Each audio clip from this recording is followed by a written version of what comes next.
Tonight, an Indianapolis man now knows the time that he'll spend in jail after a judge found him guilty of a road rage shooting that injured a cashier who was working at a nearby Sullivan hardware store. Our Matthew Foltz was in the courtroom for the sentencing and has more. The judge sentenced Marquise Tipton to at least 10 years in prison. We also heard impact statements that were very emotional on both sides of the courtroom. I also spoke to Susie Warden, the woman injured in this shooting. She's telling me she's just glad it's all over with. I think justice has been served. I really do. I'm glad I didn't have to make that decision, but it seems appropriate. With her best friend Jane Smiley by her side, Susie Warden believes she finally has closure. It's been over 2 years since she was working at Sullivan Hardware and Garden on Keystone when a stray bullet hit her, causing her to lose an eye. Tipton is the man convicted of firing those bullets from across the street, trying to hit a car that had hit him. Disappointed. What happened 2 years ago was obviously a tragedy. Very unfortunate. Tipton's attorney, Alan Reed, spoke to me after the sentencing and tells me that Tipton has been on house arrest for the last 2 years. He believes Tipton should have been able to continue serving his time while on probation.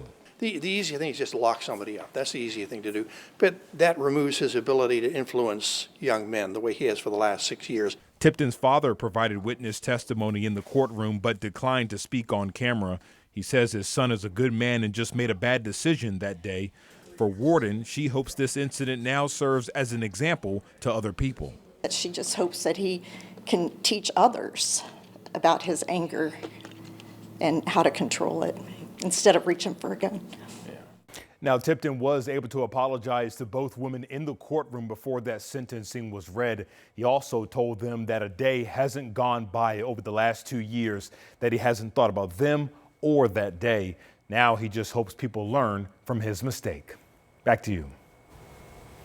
All right, Matthew, thank you. And there were a few other people impacted by the shooting as well. Alicia Brown's car was hit by the bullets while her daughter was inside of it. And she went to court today and made an impact statement as well, saying the incident has scarred both of them. And we want to let you know that our Sierra Putman earlier sat down with an interview with Susie Warden. That's the cashier from the hardware store. Warden was just recovering from her injuries at the time of that conversation. Her story is streaming right now on WTHR Plus. You can download our free TV app and watch that today. Well, tonight, Metro Police are trying to figure out what led to a deadly crash around 2 years ago. It happened near the intersection of East 10th Street and North Keystone Avenue just after 3 o'clock on the near east side of Indy. Officers tell us medics took a woman to the hospital in critical condition, but she later died. Only one car was involved in the crash. The scheduled execution of Benjamin Ritchie for killing a Beech Grove police officer decades ago is now scheduled for just a week away. The Indiana Parole Board heard testimony for 4 hours today from people asking for clemency or asking for the death penalty sentence to be enforced. Rich Nye has the most impactful moments from today's clemency hearing. The final speaker to the parole board was the widow of Beech Grove police officer Bill Toney. Dee Dee Horn has waited 25 years for the death penalty to be carried out. Benjamin Ritchie shot and killed Officer Toney during a foot chase in a Beech Grove neighborhood in September 2000. It's time. I'm tired. We're all tired. We all know that by putting him to death will not bring Bill back. That's not why we are here. We are here to plead that justice is carried out. Ritchie's attorneys say that his intellectual and emotional abilities were impaired by fetal alcohol syndrome disorder. He did not have the emotional tools. He did not have the skills to make a different and an acceptable decision. The parole board will make a recommendation to Governor Braun, who has the ultimate decision on clemency. Meantime, Ritchie's attorneys have also appealed to the U.S. Supreme Court for a stay of execution. In Indianapolis, Rich Knight, 13 News. All right, Rich, and a group of people opposing the death penalty held a small protest outside the hearing. Rich will have that and more impassioned testimony from the hearing at 6 p.m. Developing tonight in Madison County, the coroner is now identifying a 16-year-old who was killed in what investigators now say they believe was a hit and run. 16-year-old Darken Jeske died after the crash just before midnight Sunday. This happened in downtown Elwood. A witness telling police they followed the driver of the Dodge Ram for about 10 miles after they saw that driver hit the boy. And then the driver not only hit the boy, but then kept on going. A Madison County Sheriff's deputies then made the identification and was able to detain the 77-year-old man from Frankfort behind the wheel, but they did not yet make an arrest of him. The Tipton County School Corporation, however, today responding to a loss from somebody from their community, issuing a statement saying, quote, Darken was a bright and promising student, and his loss is deeply felt by our school community.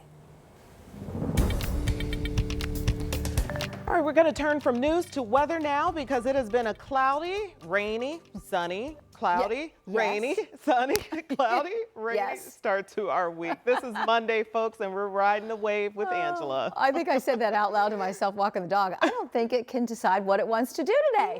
No, and when you look at the radar, it reflects that. It's just really patchy everywhere. Yes, so best advice for outdoor plans because it's definitely warm enough for outdoor plans. Check the radar first and during because a few of the cells this evening have contained a little bit of lightning already. It's warm, it's muggy, temperatures are in the 70s, and we will stay in the 70s for the next couple of hours. Might be rain cooled at times and drop into the 60s over the next few hours if you get under one of those showers and thunderstorms. And Felicia said it, radar really tells the story. We've got some steadier rain that we'll keep an eye on in the western sections of Ohio because this is actually drifting back to the west northwest.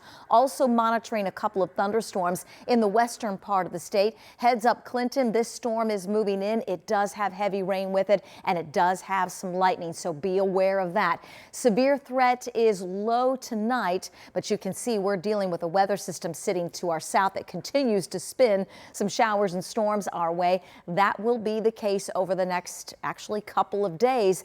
And actually expecting more coverage during the day tomorrow. I'm going to walk you through that hour by hour timeline. And then later in the week, we do go under that threat of severe weather. So we're already highlighting later Thursday, perhaps into early Friday morning. I'll have all of that covered in the 7-day.